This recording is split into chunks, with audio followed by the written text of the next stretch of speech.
বিসমিল্লাহির রহমানির রহিম ইন্নাল্লাহা ওয়া মালাইকাতাহু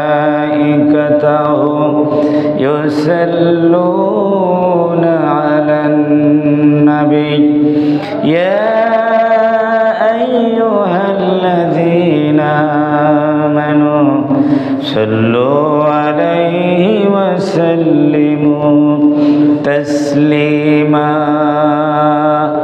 আল্লাহুম্মা সাল্লি আলা সাইয়্যিদিনা মাওলানা মুহাম্মদ ওয়া আলা আলি সাইয়্যিদিনা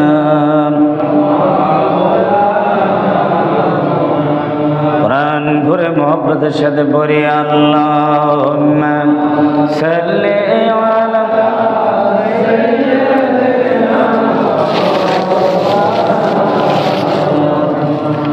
وعلى آل سيدنا بلغ العلا بكماله كشف الدجى بجماله حسنت جميع خصاله صلوا عليه होना ये फूल तो बुलबुल का तरन्नुम भी न हो चमने दहर में कलियों का तबस्सुम भी न हो बलगल उला बिकमालिही कशफद दुजा बिजमालिही हसनत जमीअ खसालिही सल्लु अलैहि वालिही। मुझे कुछ मिले या न मिले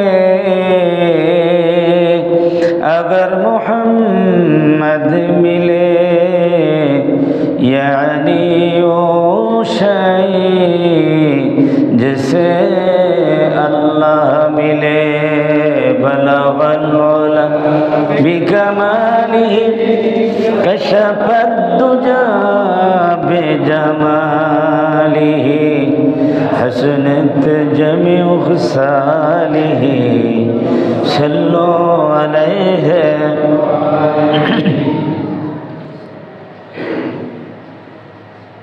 উপস্থিত সম্মানিত মুসল্লিয়ান কিরাম, আসসালামু আলাইকুম ওয়া রাহমাতুল্লাহি ওয়া বারাকাতুহু।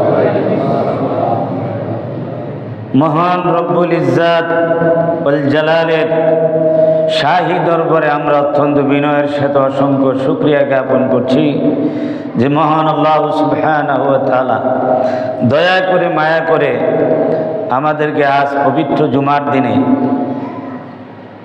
দুনিয়ার সমস্ত কাজ থেকে মুক্ত করে তার পবিত্র ঘরে এসে তারই গোলামিতে শামিল হওয়ার তৌফিক এনায়েত করলেন। সেই মহান মুনিবের দরবারে আমরা শুকর গুজার হচ্ছি। আমরা সকলে পড়ছি আলহামদুলিল্লাহ।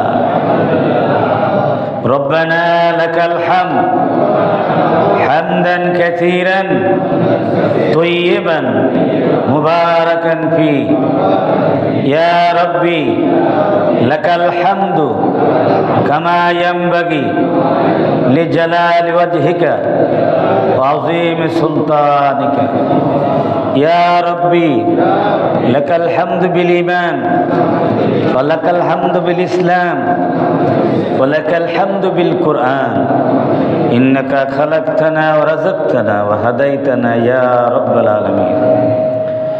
সম্মানিত হাজিরিন, আজ 1446 হিজরি সনের পবিত্র রজব মাসের আজকের 16তম দিবস, 17 জানুয়ারি 2025।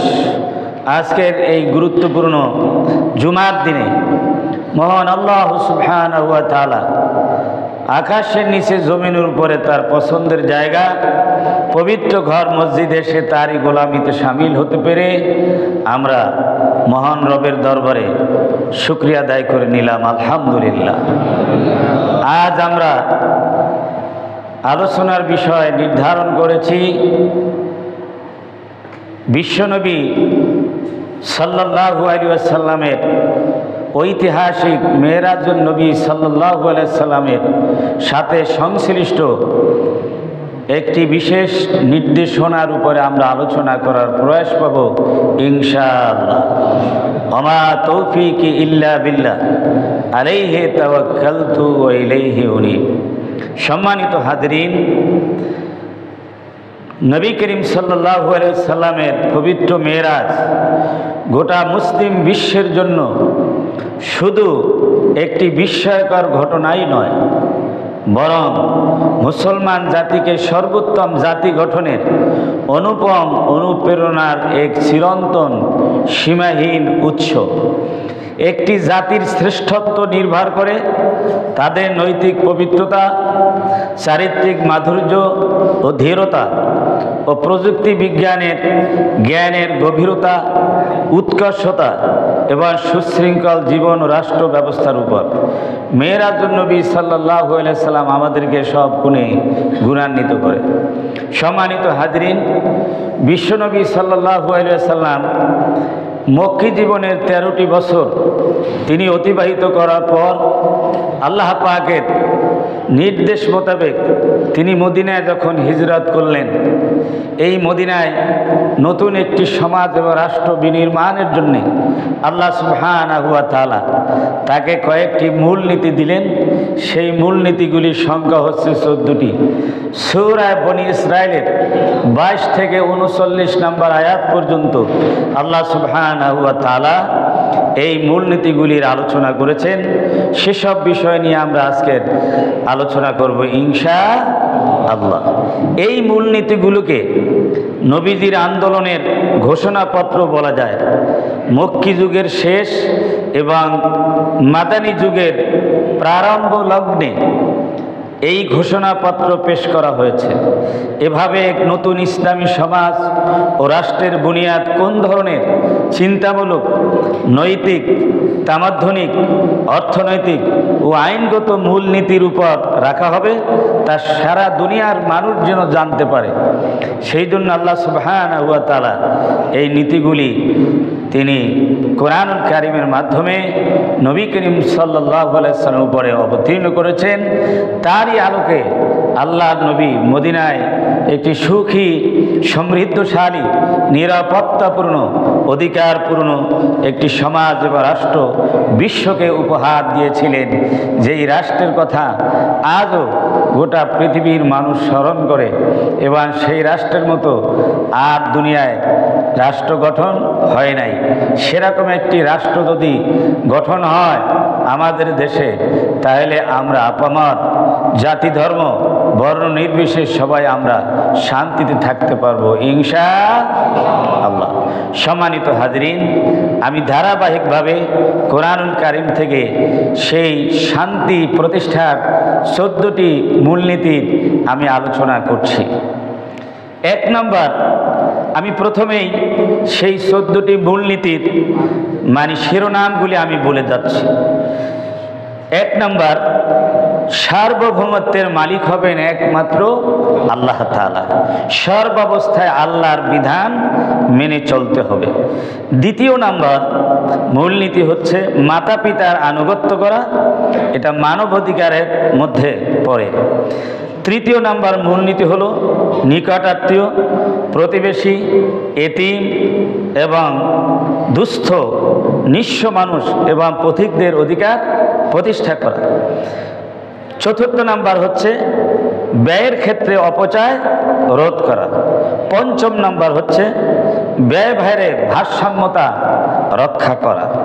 6 নম্বর হচ্ছে আল্লাহর বন্টনে সন্তুষ্ট থাকা। আল্লাহ পাক ধনী বানাইছেন, গরিবও বানাইছেন। কে বানাইছেন? আল্লাহ।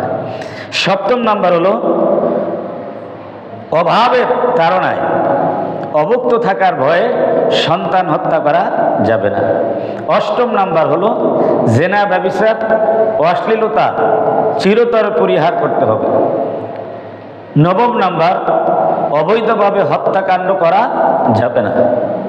দশম নাম্বার হচ্ছে এতিমের অধিকার প্রতিষ্ঠিত করতে হবে, এদিকে এতিমের হক বিনষ্ট করা যাবে না।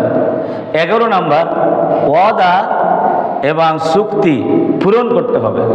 12 নাম্বার, ওজনে কম দেওয়া যাবে না, মালে ভেজাল দেওয়া যাবে না। 13তম, ভিত্তিহীন কথা বলা যাবে না। 14তম, সর্বাবস্থায় অহংকার বর্জন করতে হবে। এ হলো 14টি মূলনীতির শিরোনাম আপনাদের সামনে বললাম। এরপর আমি কোরআন শরীফের আলোকে আপনাদের সামনে আমি উপস্থাপন করছি একটি একটি করে। আল্লাহ রাব্বুল আলামিন প্রথম মূলনীতির ব্যাপারে বলেছেন, সর্বক্ষেত্রে মুমিনের সর্বক্ষেত্রে সার্বভৌমত্ব মালিকানা একমাত্র আল্লাহ রাব্বুল আলামিনের, এবং জীবনের সকল ক্ষেত্রে আল্লাহর বিধান মেনে চলতে হবে, আল্লাহর হুকুম মেনে চলতে হবে। এ প্রসঙ্গে আল্লাহ রাব্বুল আলামিন বলেন, লা তাজআল মা'আল্লাহি ইলাহান আখারা ফাতাকউদ মাযমুমান মাখযুলা। মহান আল্লাহ রাব্বুল আলামিন বলেন, ও দুনিয়ার মানুষ, দুনিয়ায় শান্তি বা নিরাপত্তার জন্যে, সুখ শান্তির সমৃদ্ধির জন্যে আল্লাহর সাথে অন্য কোনো ইলাকে তোমরা ডেকো না, তোমরা শরিক করো না। আল্লাহর সাথে যদি অন্য কাউকে শরিক করো তাহলে তোমরা নিন্দিত হয়ে, ঘৃণিত হয়ে তোমরা বসে থাকবে। অর্থাৎ দুনিয়ায় তোমরা আল্লাহর পক্ষ থেকে নিন্দিত হবে, আর সত্যিকার মুমিনদের পক্ষ থেকেও তোমরা কি হবে? নিন্দিত হবে। আল্লাহর সাথে কাউকে শরীক করা যাবে না। যারা আল্লাহর আইন বাদ দিয়ে, যারা আল্লাহর হুকুম বাদ দিয়ে নিজেরা আইন তৈরি করে, তার আইনের ক্ষেত্রে আল্লাহর সাথে শরীক করে, এই শরীকানা মেনে নেওয়া যাবে না। আল্লাহ রাব্বুল আলামিন বলছেন, ওয়াকাদা রাব্বুকা আল্লা তা'বুদু ইল্লা ইয়্যাহু। হে নবী, আপনার রবের চূড়ান্ত ফয়সালা হয়েছে এই মর্মে যে তোমরা ইবাদত করতে পারবে না আল্লাহ ব্যতীত কারো, অর্থাৎ জীবনের সকল ক্ষেত্রে একমাত্র ইবাদত বন্দি করতে হবে, দাসত্ব করতে হবে আল্লাহর, একমাত্র দাসত্ব আর গোলামি করতে হবে কার? আল্লাহ। হুকুম মানতে হবে কার? হুকুম মানে আইন, আইন মানতে হবে কার? আল্লাহ রাব্বুল আলামিন অন্যত্র কোরআনুল কারীমে বলেছেন, ইনিল হুকমু ইল্লা লিল্লাহ। ইনিল হুকমু ইল্লা ইল্লাহ, হুকুম হবে কার? লাহুল খালকু লাহুল আমর। সৃষ্টি যার, আইন হবে কি? এই পৃথিবী কে সৃষ্টি করেছেন? মানুষ সৃষ্টি করছেন কে? জিন সৃষ্টি করছেন কে? সুতরাং জগৎ, মানব দানব যিনি সৃষ্টি করেছেন, এই পৃথিবী কি তার আইন ব্যতীত অন্য কারো আইন দিয়ে চলতে পারে? যখনই চলবে তখনই দুনিয়ায় ফিতনা ফাসাদ হবে, ঠিক কি না? আল্লাহ পাক বলেন, যাহারাল ফাসাদু ফিল বাররি ওয়াল বাহরি বিমা কাসাবাত আইদিন নাস। এই জলস্থলের ভিতরে তোমরা যে ফিতনা ফাসাদ বিপর্যয় দেখতেছো, এটার দায়ীকে? আল্লাহ দায়ী না, এর জন্য দায়ী মানুষ। আল্লাহ রাব্বুল আলামিনের আইন ছেড়ে, আল্লাহর হুকুম ছেড়ে, আল্লাহর পথ ছেড়ে যারা অন্য পথে পা বাড়ায়, সেই পথে কি শান্তি হতে পারে? পারে না। এই জন্য অভাব, অনটন, লাঞ্ছনা, তারপরে ঝগড়া, বিপদ, সন্ত্রাস, এগুলি কখন কায়েম হয়? যখন আল্লাহর আইন সমাজে না থাকে। জোরে বলেন ঠিক কিনা? আল কোরআনের পথ, এই পথই আসল পথ, অন্য পথে অন্য মতে নেই যে রহমত। আল্লাহু আকবার। আল কোরআনের পথ হচ্ছে কি আসল পথ, অন্য পথে অন্য মতে আল্লাহ পাকের রহমত পাওয়া যাবে না। তাহলে প্রথম মূলনীতিটা হচ্ছে যে জীবনের সকল ক্ষেত্রে সমাজ বিনির্মাণে, রাষ্ট্র বিনির্মাণে সার্বভৌমত্বের মালিকানা কার হবে? একমাত্র আল্লাহ। আল্লাহর বিধান দিয়েই সমাজ চলবে, রাষ্ট্র চলবে। বলেন আল্লাহু আকবার। তাহলে ইসলামের সাথে রাষ্ট্রের সম্পর্ক আছে কিনা? রাজনীতির সম্পর্ক আছে কিনা? কোরআনের সম্পর্ক আছে কিনা? কেউ যদি মূর্খতাবশত জাহালাতের শিকার হয়ে কেউ যদি বলে যে ইসলামের সাথে রাজনীতির সম্পর্ক নাই, কোরআনের সম্পর্ক নাই, এটা তার মূর্খতা, জ্ঞান পাবে। জোরে বলে ঠিক কিনা? কখনোই জ্ঞানীরা এ কথা বলবে না। শুধু মুসলমান নয়, হাজারো মহাজ্ঞানী আছে যারা অমুসলিম, তারা বলছে যে কোরআন থেকেই আসল রাজনীতি এবং মানুষের সকল মূলনীতি শিক্ষা পাওয়া গেছে কোরআন থেকে। জোরে বলে আল্লাহু আকবার। এবং পৃথিবীর মধ্যে শ্রেষ্ঠ রাষ্ট্রপতি ছিলেন কে? শ্রেষ্ঠ রাষ্ট্রপতির নাম কি? বিশ্বনবী জনাব মুহাম্মদ রাসূলুল্লাহ। তার মতো রাষ্ট্রনায়ক আর আসছে এই দুনিয়া? তারা আসবে?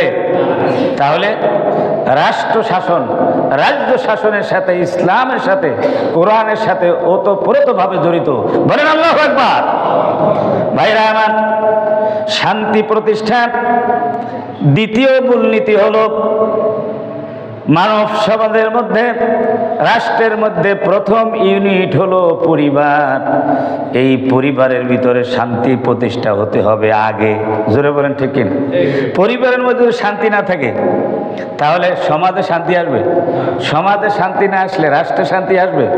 এই জন্য প্রতিটি পরিবার, আমাদের দেশে 68,000 গ্রাম, ঠিক আছে? এই 68,000 গ্রামে যত পরিবার আছে সব পরিবারের মধ্যে যদি শান্তি প্রতিষ্ঠা হয় তাহলে আমাদের বাংলাদেশ নামক রাষ্ট্রের ভিতরে শান্তি আসবে, ঠিক কিনা? তাহলে এ কথা জানে কে? আল্লাহ। আল্লাহ সুবহানাহু ওয়া তাআলা বলেন যে রাষ্ট্রের প্রথম ইউনিট হলো পরিবার। এই পরিবারের মধ্যে শান্তি প্রতিষ্ঠা করতে হলে সেখানে যার যে অধিকার, সেই অধিকার প্রতিষ্ঠিত করতে হবে। পরিবারের প্রধান হলো মাতা পিতা। পরিবারের প্রধানকে মাতা পিতা। এই জন্য মাতা পিতার সম্মান, শ্রদ্ধা পরিবারের মধ্যে সকলের উপরে থাকতে হবে এবং মাতা পিতার সন্তানেরা আনুগত্য করতে হবে। যেই পরিবারে মানামানি নাই, আনুগত্য নাই, সেই ঘরে কি নাই? শান্তি নাই, দুনিয়ার একটা জাহান্নাম।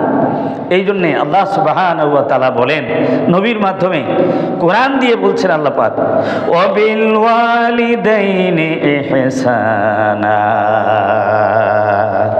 তোমরা মাতা পিতার সাথে সৎ ব্যবহার করবে, উত্তম ব্যবহার করবে, এর বিকল্প নাই।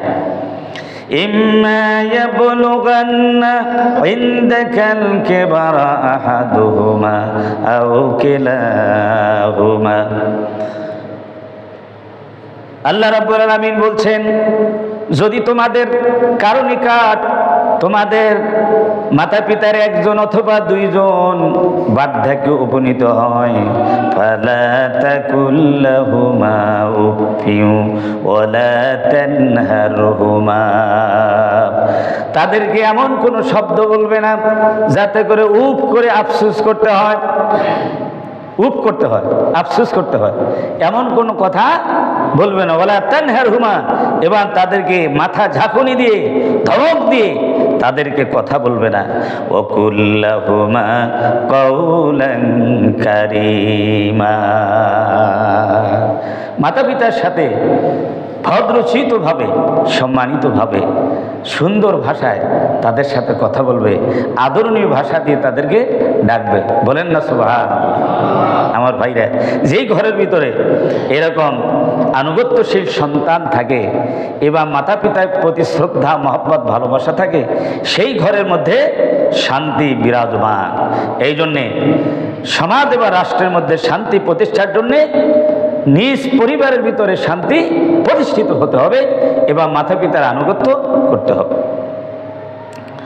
তৃতীয় নম্বর মূলনীতি হল মানবাধিকারের মধ্যেই পড়ে এটা, নিকটাত্মীয়, প্রতিবেশী, এতিম এবং পথিকদের অধিকার সংরক্ষিত করতে হবে।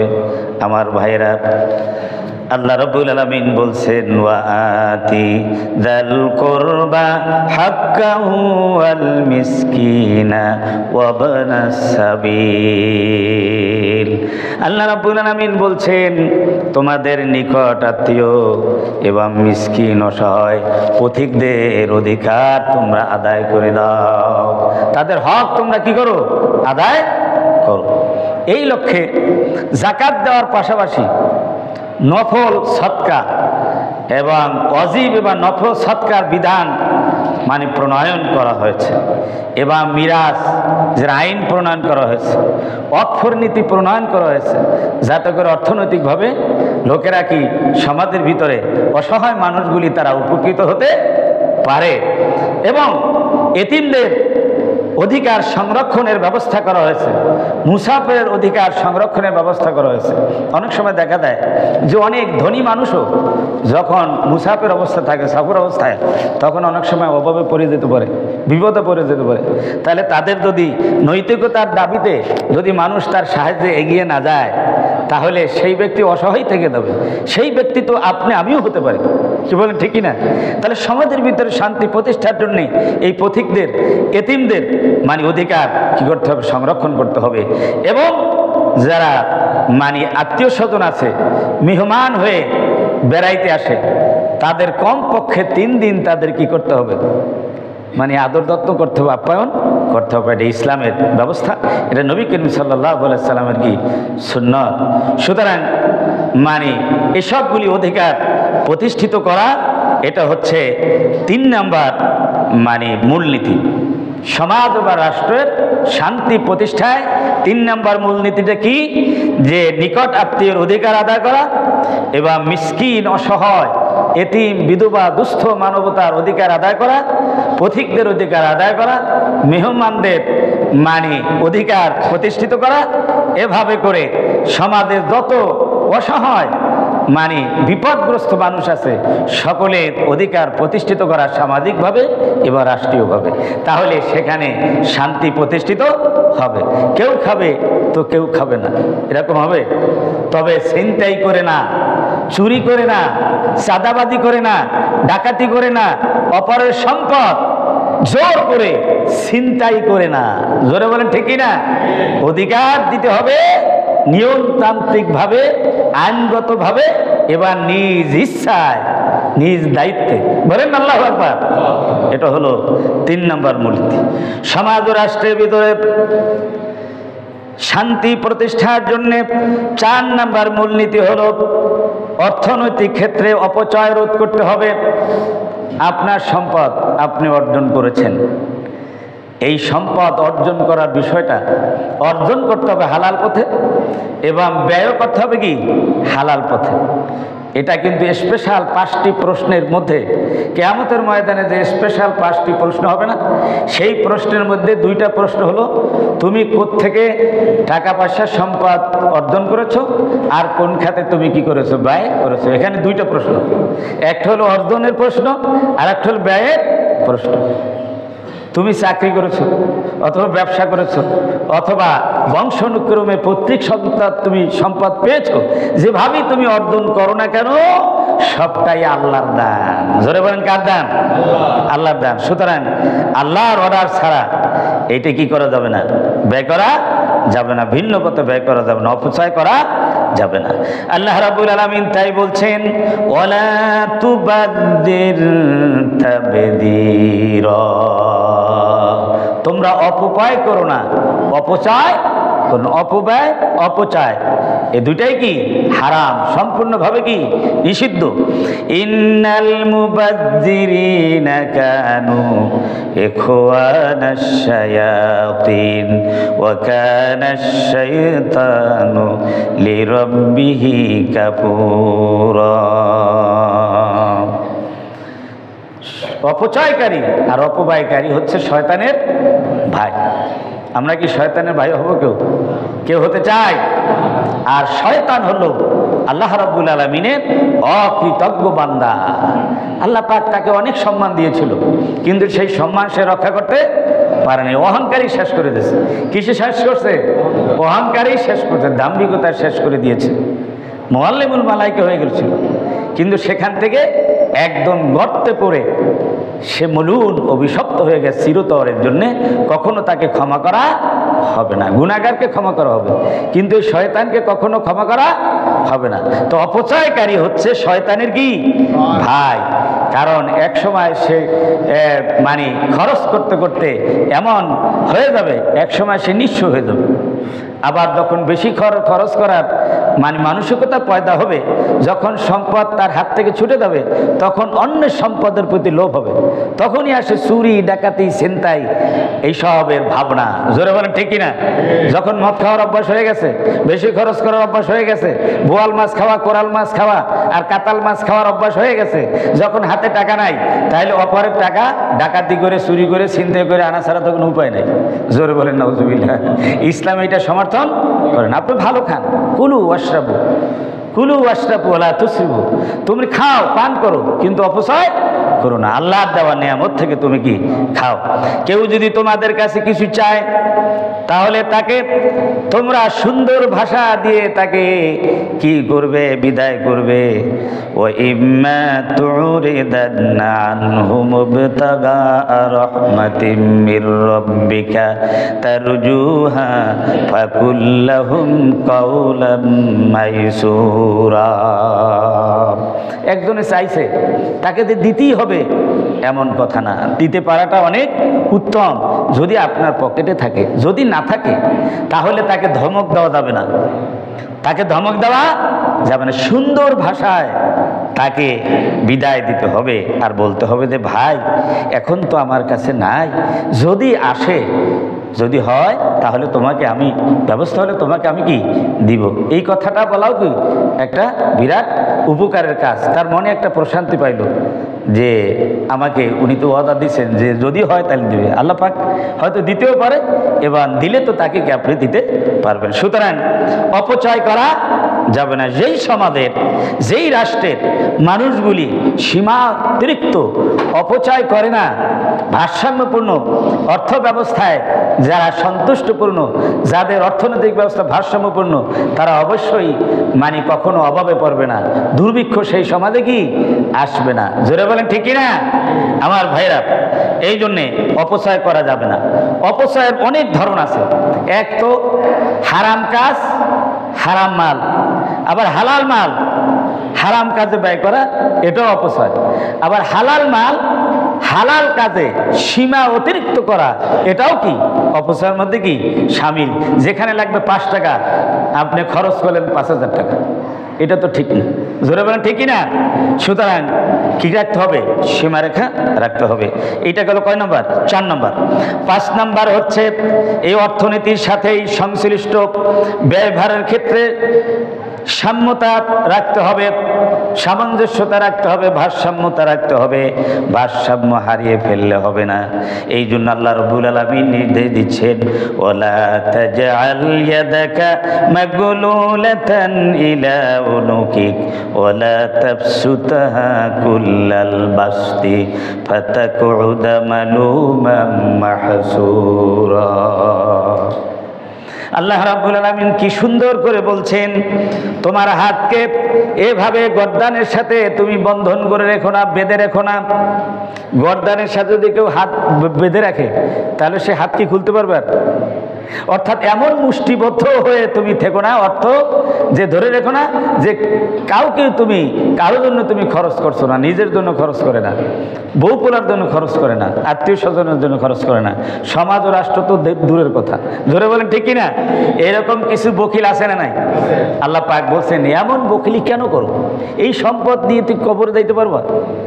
দুনিয়ার সব জামা কাপড়ে পকেট থাকে, কিন্তু কাপড়ের কাপড়ে কোনো পকেট আছে? কোনো পকেট, হাতও খোলা, পকেটও কি নাই। আর ওখানে তো ফেরেশতাদের কাছে ঘুষমুষ চলবে না। জোরে বলেন ঠিক না? তাহলে তুমি এই সম্পদ করবাটা কি? তুমি ব্যাংকে জমা করে রাখবা আর গুনবা যে এত লাখ এত কোটি বিলিয়ন ট্রিলিয়ন ডলার দিয়ে আমার হয়েছে, এতে লাভটা কি? কিছুক্ষণ পর তো তুমি এই সম্পদ তালাক দিয়ে অথবা তোমাকে তালাক দিয়ে কবরে পাঠাই দিবে। জোরে বলেন ঠিক কিনা? সুতরাং এরকম বকিল হয়েও না। আবার এমনটাও না, ওয়ালা তাবসুতহা ওয়ালা তাবসুতহা তাবসুতহা কুল্লাল বাসতি ফাতাকুদা মালুবাম মাহসুরা।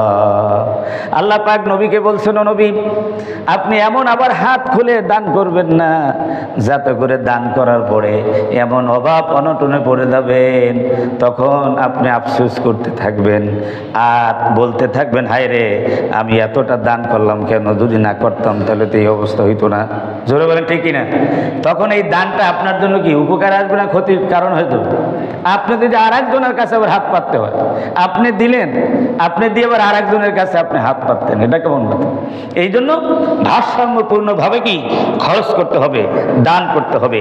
এই আয়াতটুকুন নাজেল হয় একটি ঘটনা কেন্দ্রিক। নবী করিম সাল্লাল্লাহু আলাইহি সাল্লামের কাছে একটা ছেলে তার মায়ের নির্দেশ অনুযায়ী একটি জামাত আকাঙ্ক্ষা করেছিলেন, জামা চাইছিলেন। আল্লাহ রসুল এর কাছে আসার পরে শরীরের সাথে যে জামাটা ছিল তার গায়ে, সেই জামাটা খুলে তাকে দিয়েছিল। এরপর পরের রক্ত নামাজ পড়তে যাইতে আল্লাহ রসুলের কি অসুবিধা হয়েছিল? এই ক্ষেত্রে আল্লাহ পাক বলছেন যে এইরকম হাত খুলে দান করো না যে তোমাদের জীবনযাত্রা কি হয়ে যায়, কাঠিন্য এসে যায়। সুতরাং আমাদেরকে সেরকম কি করতে হবে যে যাতে করে আমাদের ভারসাম্যতা রক্ষা হয়, যে আল্লাহর পথে খরচ করতে হবে, নিজের জন্য, পরিবারের জন্য, সমাজের জন্য, গরিব মিসকিনের জন্য ভারসাম্যপূর্ণ খরচ করতে হবে, যাতে করে আমাদের খরচ করার পরে আফসোস না করতে হয়। বলেন আল্লাহু আকবার। আমার ভাইয়েরা, ষষ্ঠ মূলনীতি হচ্ছে আল্লাহ রাব্বুল আলামিনের বন্টন নীতির উপরে রাজি থাকতে হবে, সন্তুষ্ট থাকতে হবে। দুনিয়ায় মানুষ সৃষ্টি করেছেন, কাউকে সম্পদ বেশি দিয়েছেন, কাউকে মাঝামাঝি পর্যায়ে দিয়েছেন, আবার কাউকে গরিব বানাইছেন, অসহায় বানাইছেন।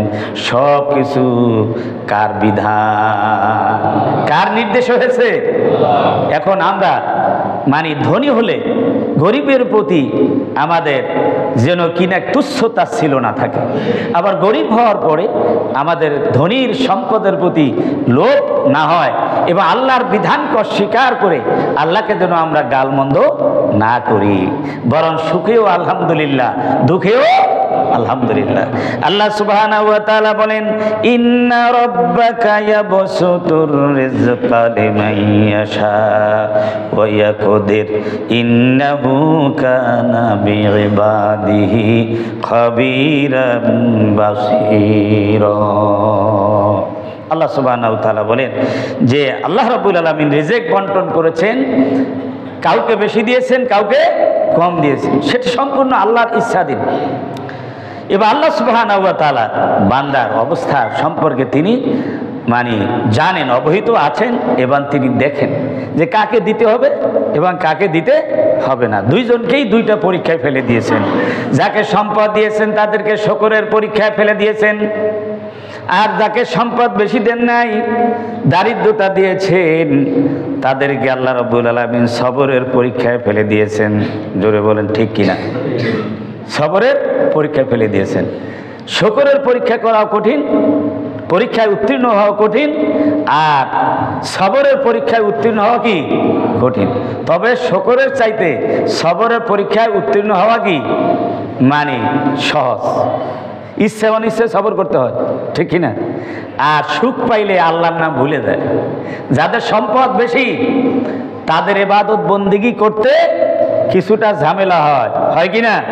কারণ সম্পদ সামনে এসে যায়।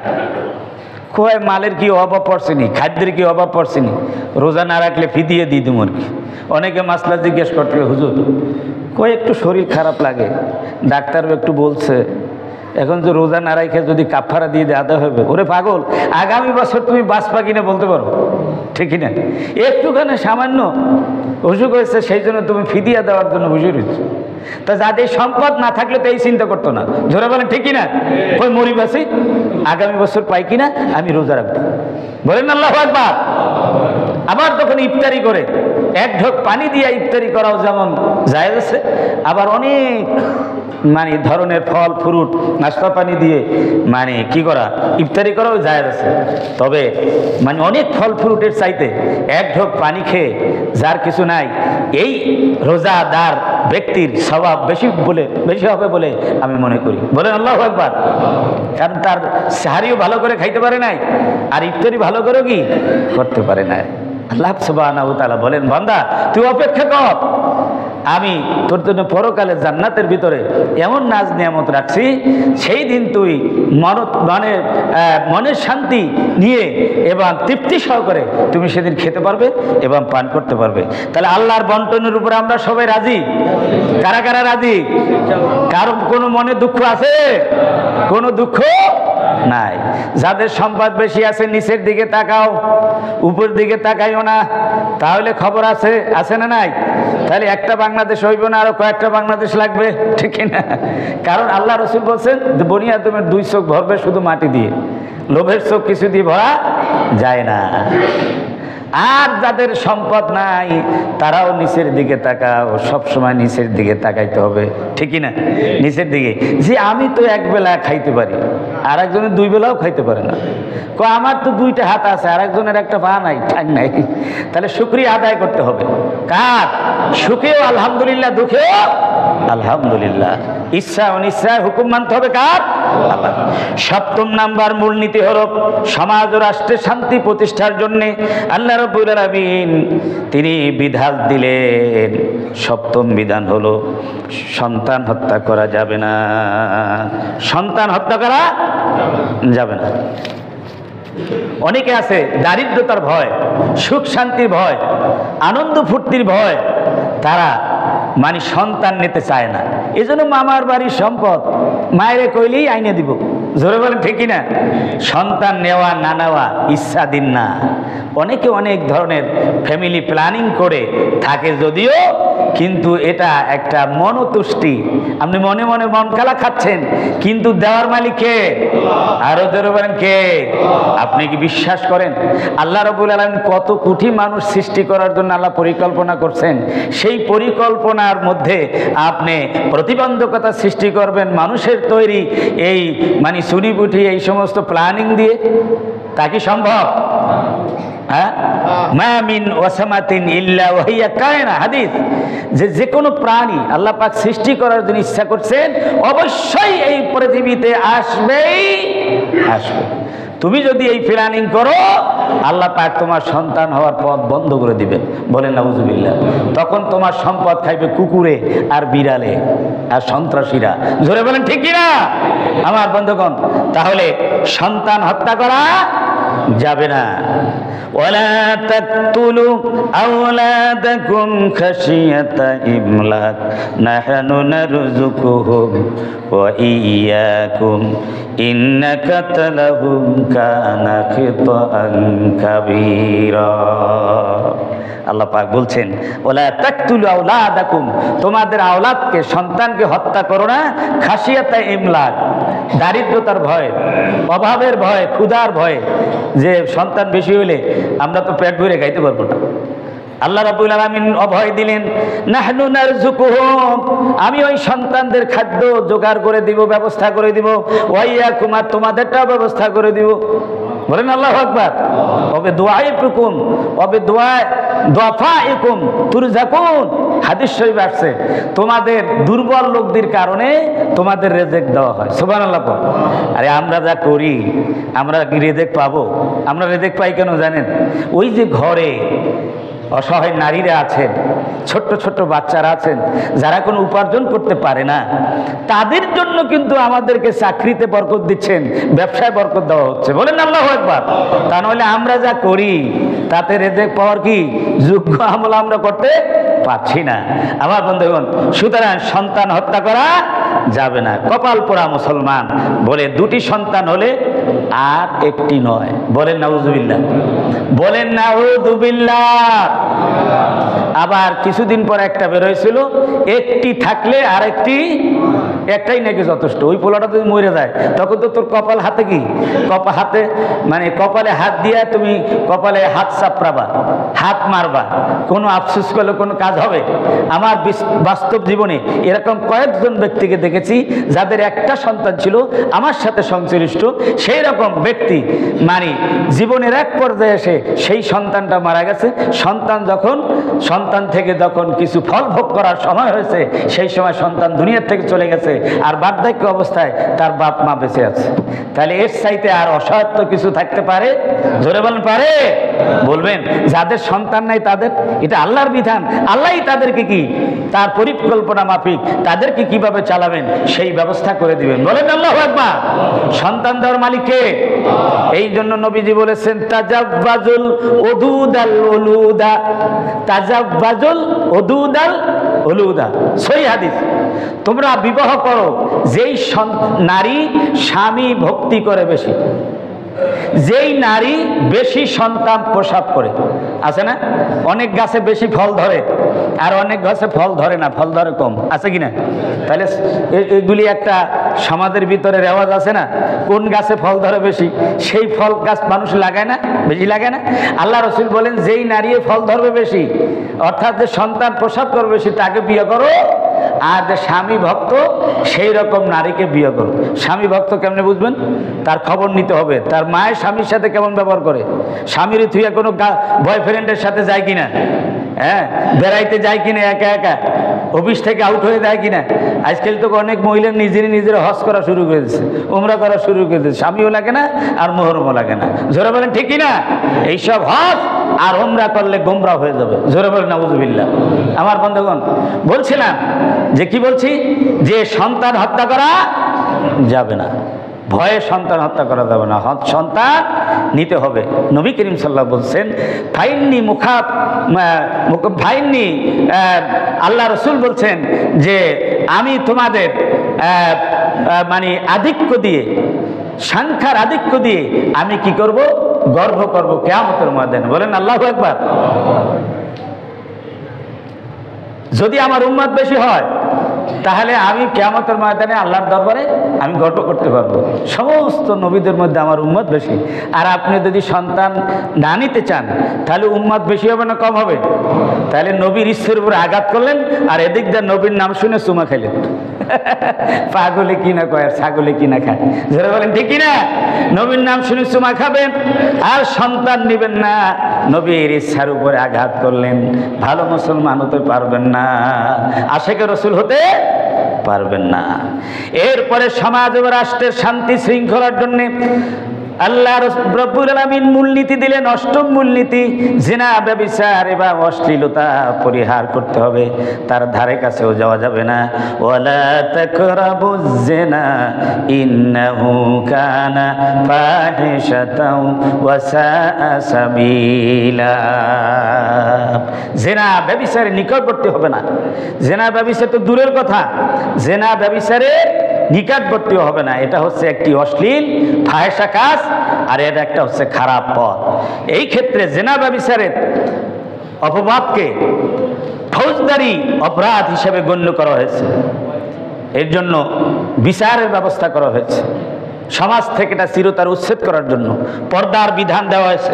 অশ্লীলতা, নির্লজ্জতার প্রচার কঠোরভাবে বন্ধ করে দেওয়া হয়েছে। মদ পান, নাচ গান এবং ছবির অশ্লীল ছবির করা নিষেধাজ্ঞা জারি করা হয়েছে। এবং দাম্পত্য জীবনে যাতে করে সুখ শান্তি থাকে সেজন্য বিধান করা হয়েছে। বিবাহে লিভ টুগেদার নিষেধ করা হয়েছে। বিবাহ বন্ধন ছাড়া একজন পুরুষ একজন নারীর সাথে মানে কি যৌন সম্পর্ক করতে পারে না। হালাল পন্থা হচ্ছে বিবাহ। এই জন্য শরিয়াত এসব কিছু করছে। এসব কিছু যদি রাষ্ট্র ব্যবস্থায় না থাকে, সমাজ ব্যবস্থায় না থাকে, তাহলে এই আইনগুলি কি প্রতিষ্ঠিত হতে পারে? তাহলে ইসলামের সাথে রাষ্ট্র পরিচালনার সাথে সম্পর্ক আছে না নাই? জোরে বলে আছে না নাই? অনেক মূর্খ ব্যক্তি বলে যে ইসলামের সাথে রাষ্ট্র ব্যবস্থার সাথে কোনো সম্পর্ক নাই। আগেই বলে নওজুবিল্লাহ। আমার ভাইরা, সুতরাং বলছিলাম যে হায়া এবার লজ্জা থাকতে হবে। ইদা ফাতাকাল হায়া ফাফাল মাসিদ, যখন তোমার হায়া উঠে যাবে, তোমার লজ্জা উঠে যাবে, তখন তুমি যা ইচ্ছা কি করতে পারো। হাল হায়া ও শোবাতুম লিল ঈমান, হায়া হচ্ছে ঈমানের একটি অংশ। এরপরে 9 নম্বরে আল্লাহ পাক বলেন ওয়ালা তাকতুলুন নাফসাল্লাতী হারামাল্লাহু ইল্লা বিল হক। আল্লাহ পাক বলেন কোন মানুষকে নাহকভাবে অন্যায়ভাবে হত্যা করা যাবে না, এটা হারাম। কোন মানুষকে অন্যায়ভাবে নাহকভাবে হত্যা করা যাবে না। হত্যা যজ্ঞ চিরতরে বন্ধ। শুধু 5টি ক্ষেত্রে ন্যায়ভাবে হত্যাকে বৈধ রাখা হয়েছে। 1 নম্বর হল হত্যাকারীর কেসাস। কোনো মানুষ যদি কাউকে হত্যা করে তাহলে তার মানে কারণে তাকে কি হত্যা করা, এটা ইসলাম বৈধ কোরআনী আইন। 2 নম্বরে সত্য দিনের পথে বাধা দানকারীর বিরুদ্ধে যুদ্ধ করা, এই যুদ্ধে যদি কেউ নিহত হয় এই হত্যা বৈধ। 3 নম্বরে ইসলামী রাষ্ট্রের শাসন ব্যবস্থা উৎখাত করা প্রচেষ্টাকারীদের শাস্তি দেওয়া, এটা হচ্ছে এই হত্যাও কি বৈধ। যারা ইসলামী রাষ্ট্র ব্যবস্থা কায়েম হওয়ার পর এই রাষ্ট্র ব্যবস্থাকে উৎখাত করার জন্য যারা প্রচেষ্টা করবে তাদের বিরুদ্ধে জিহাদ করলে তারা যদি মারা যায় এই হত্যা কি জায়েজ। 4 নম্বর হল বিবাহিত পুরুষ ও নারী ব্যভিচারে যদি লিপ্ত হয় তাহলে তার শাস্তি সঙ্গে সার পাথর মেরে তার মগজ উড়ে দিতে হবে। 5 নম্বর হল মুরতাদ, ইসলামকে পরিত্যাগ করে, ইসলামকে গালমন্দ করে ইমান ইসলাম পরিত্যাগ করা মুরতাদ ব্যক্তিকে ইসলামী শরীয়ত অনুযায়ী তাকে হত্যা করা যায়। এই 5টা ব্যতীত আর কোনো হত্যা, সাদার জন্য হত্যা, তারপর পরে সব আত্মসাৎ জন্য হত্যা, ঝগড়া লাগলো নাস্তা পানি নিয়ে চা খাওয়ার মানে টেবিলে বসে একজনের মারি দিল, জোরে বলেন ঠিকই না? এই সব কিছু হত্যা কি নাই? জায়েজ নাই। রাষ্ট্রের ভিতরে হত্যা যজ্ঞ যদি বন্ধ হয় তাহলে শান্তি প্রতিষ্ঠিত হবে কিনা? এমন একটি রাষ্ট্র আমরা চাই না, চাই কিনা? যেই রাষ্ট্রের ভিতরে অবৈধ কোনো হত্যা যজ্ঞ হবে না, শান্তি আর শান্তি, ভ্রাতৃত্ব, মহব্বত, ভালোবাসা দিয়ে পরিপূর্ণ হবে। 10 নম্বর মূলনীতি হলো ওয়ালা তাকরাবু মালাল ইয়াতীম ইল্লা বিল্লাতি হিয়া আহসান হাত্তা ইয়াবলুগা আশুদ্দাহু। আল্লাহ পাক বলছেন এতিমের মালের নিকটও যাইও না। এতিম বেশিরভাগ আত্মীয় স্বজনের মধ্যে এতিম হয় আর তাদের মাল আত্মসাৎ করে। ভাই মারা গেলে ভাই কৌশলে ভাইয়ের বউ বিয়ে করে আর তারপরে তার সম্পদ আত্মসাৎ করে। কেউ যদি নাকি তাদেরকে আশ্রয় দেওয়ার জন্য এতিমের হক পূর্ণ অধিকার প্রতিষ্ঠা করার জন্য এমনটি করে তাহলে নেক কাজ, এটা কি ভালো কাজ। কিন্তু আত্মসাৎ করার জন্য কৌশলে যদি এমনটা করে আর এতিমদেরকে তাড়িয়ে দেয়, এলাকা ছাড়া করে, তাহলে এটা কি জায়েজ না হারাম? আল্লাহর নবী এতিম ছিলেন, আল্লাহ পাক বলেন ফাম্মাল ইয়াতীমা ফালা তাকার, ও আমি এতিমকে ধমকাবে না, এতিমকে তাড়িয়ে দেবে না। আলাম ইয়াজিদকা ইয়াতীমান ফাওয়া, আমি কি এতিম পাইনি? আর আপনি তো আশ্রিত ছিলেন না, এতিম হয়ে আপনাকে আশ্রয় দেওয়া হয়েছিল, সুতরাং আপনি কিভাবে এতিমকে ধমকাবেন? এই জন্য এতিমের হক প্রতিষ্ঠিত করতে হবে। যে রাষ্ট্র সমাজে থাকে সেই রাষ্ট্র সমাজে শান্তি প্রতিষ্ঠিত হবে। 11 নম্বর মূলনীতি হলো ওয়াউফু বিল আহদে ইন্নাল আহাদা কানা মাসউলা। চুক্তি ভঙ্গ করা যাবে না, চুক্তি রক্ষা করতে হবে, ওয়াদা রক্ষা করতে হবে। এই চুক্তি 2 প্রকার।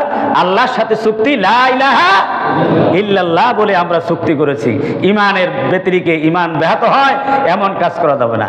আর একটা বান্দার সাথে চুক্তি, সামাজিক চুক্তি, রাষ্ট্রীয় চুক্তি, ব্যবসায়িক লেনদেনের চুক্তি, অনেক চুক্তি আমরা করি না? এই চুক্তি নাহকভাবে মানে ভঙ্গ করা যাবে না। চুক্তি ভঙ্গকারী মুনাফিক। মুনাফিকের আলামত কয়টা বলেন? কয়টা? 3টা। কথায় কথা মিথ্যা কথা বলে, আমানতের খেয়ানত করে, চুক্তি ভঙ্গ করে। আর একটা আলামত আছে, কথায় কথা সে গালাগালি করে, অশ্লীল ভাষায় কথা বলে। এর থেকে আল্লাহ পাক হেফাজত করুন। 12 নম্বর হলো ওয়াউফুল কাইলা ইযা কিলতুম ওয়াজিনু বিল কিসতাসিল মুস্তাকিম যালিকা খায়রুন ওয়া আহসানু তাবিলা। তোমরা ওজনে কম দিও না। যখন তোমরা ওজন করে নিজেরা নাও পরিপূর্ণ নিবে, আর যখন মানুষকে দাও তখন কম দিবে, এরকম নাকি? না, ওজন করবে, পরিমাপ করবে দাড়ি পাল্লা দিয়ে, মিজান দিয়ে, সত্যের পাল্লা দিয়ে। আল্লাহ পাক প্রত্যেক নবীকে ওয়ানজালনা মাহুমুল কিতাব ওয়াল মিজান, প্রত্যেক নবীকে কিতাব দিয়েছেন, এবার ন্যায় দণ্ড দিয়েছেন, দাড়িপাল্লা দিয়েছেন। বলেন আল্লাহু আকবার। সুতরাং যেই সমাজে কি হবে, ব্যবসায়িকেরা ওজনে কম দেবে না, ভেজাল দেবে না, যারা ন্যায়ভাবে ব্যবসা করবে, সেই সমাজ ও রাষ্ট্রের ভিতরে মানে কি হবে, মানুষের অধিকার প্রতিষ্ঠিত হবে, শান্তি হবে, বাজারে গিয়ে মানুষ আনন্দিত হবে। ধরে বলেন ঠিক কিনা? মানুষ যেন মনক্ষুণ্ণে ফিরে না আসে। 13 নম্বর হচ্ছে ওয়ালা তাকফু মা লাইসা লাকা বিল ইন্নাস সামা ওয়াল বাসারা ওয়াল ফুআদা কুল্লু উলাইকা কানা আনহু মাসউলা। তোমার যে জ্ঞান নাই, যেই ব্যাপারে তোমার জ্ঞান নাই, সেই ব্যাপারে তুমি কোনো কথা বলতে যাইও না। একজনে বলে দিল লাকুম দীনুকুম ওয়ালিয়া দীন, বুখারী শরীফে আছে। নাউজুবিল্লাহ বললেন না? বিগত সময়ে কোনো একজন রাষ্ট্রনায়ককে বলছিল যে লাকুম দীনুকুম ওয়ালিয়া দীন, বুখারী শরীফ হাদিস। বলেন এটা কি বুখারী শরীফ হাদিস? কথা বলে না। কিসের হাদিস? এটা হাদিস না, এটা কথা হচ্ছে। সুতরাং কোরআনের যে জ্ঞান নাই, কোরআন নিয়ে তার কথা বলা উচিত নয়। এটা মূর্খতা, এটা জাহালাত, এটা তার ব্যর্থতা। সে যে কোরআনের সম্পর্কে জানলো না, না জানিয়ে দেয় আবার সে এর উপরে জুলুম চালাইলো, এটা তার জন্য সে জুলমের গুনাহ হবে, মূর্খতার গুনাহ, ব্যর্থতার গুনাহ হবে।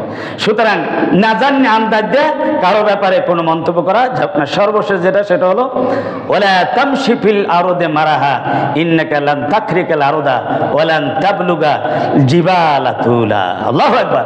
আল্লাহ পাক বলছেন যে তুমি জমিনের উপরে দম্ভ ভরে, অহংকার ভরে হেঁটো না। কি হয়েছে? কি হয়েছে? কয় টাকার মালিক হয়েছে, কয়টা সম্পদের মালিক হয়েছে, কয়টা ইন্ডাস্ট্রির মালিক হয়েছে। কারণের কত সম্পদ ছিল জানো তুমি? তার সম্পদের যে গোডাউন ছিল, সেই গোডাউনের যে তালা ছিল, সেই চাবিগুলি বহন করতে লাগতো 70টা উট। আল্লাহু আকবার বলবেন না? সেই কারণ কি আছে? সেই সম্পদ কি বাঁচাইতে পারছে? কিসের অহংকার করো, কিসের ক্ষমতা? সুনিপুটি দেরানার একজন নেতা হইছো আর ক্ষমতা দেখাইতেছো।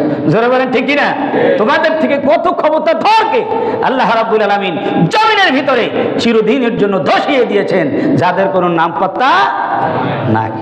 কত সুন্দরী সুন্দরী নারী, কত রাধা বাসা দুনিয়ার থেকে কি চলে গেছে, একদম এমটি পকেট, খালি পকেট, যাদের নামও নেয় না, কারো কারো নাম নেয় মালুন হিসাবে, লানত দেয়। জোরে বলেন ঠিক না?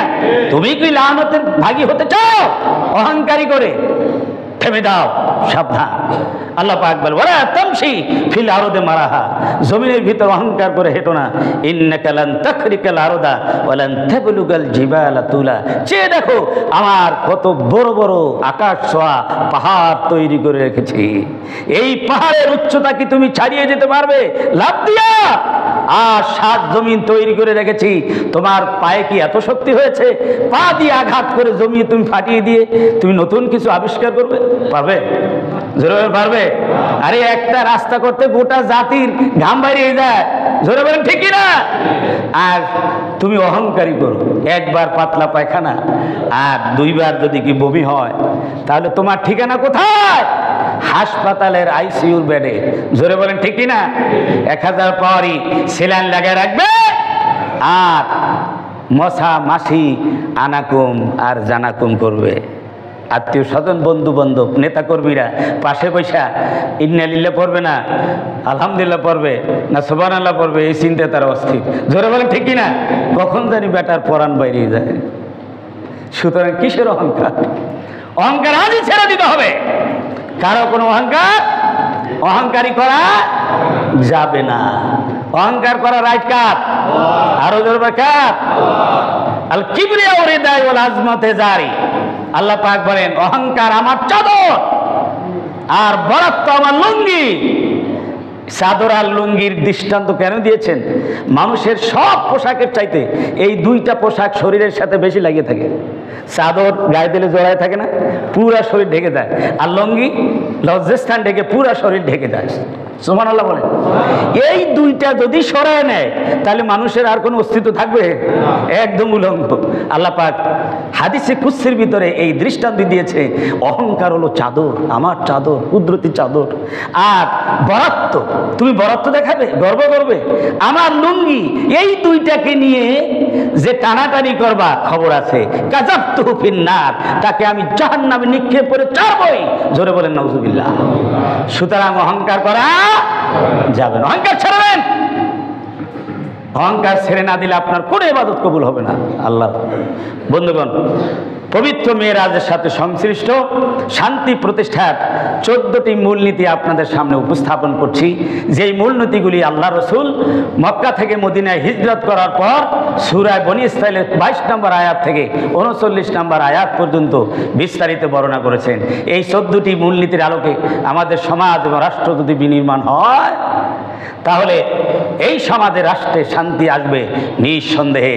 যেভাবে রসুল সাল্লাল্লাহু আলাইহি সাল্লাম মদিনায় বিশ্ববাসীকে একটি সুশৃঙ্খল, একটি শান্তিপূর্ণ, সমৃদ্ধশালী, নিরাপত্তাপূর্ণ রাষ্ট্র উপহার দিয়েছিলেন, সেরকম একটা রাষ্ট্র আমরা চাই কিনা?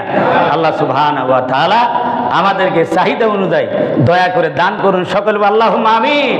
ওয়া আখিরু দাওয়ানা আলহামদুলিল্লাহি রাব্বিল আলামিন। আসসালামু আলাইকুম ওয়া রাহমাতুল্লাহি তাআলা ওয়া বারাকাতুহু। এখন যারা সুন্নাত পড়েন, মেহেরবানি করে সুন্নাত পড়ে নিন, আর দান বাক্সের দিকে একটু বিশেষভাবে খেয়াল রাখবেন।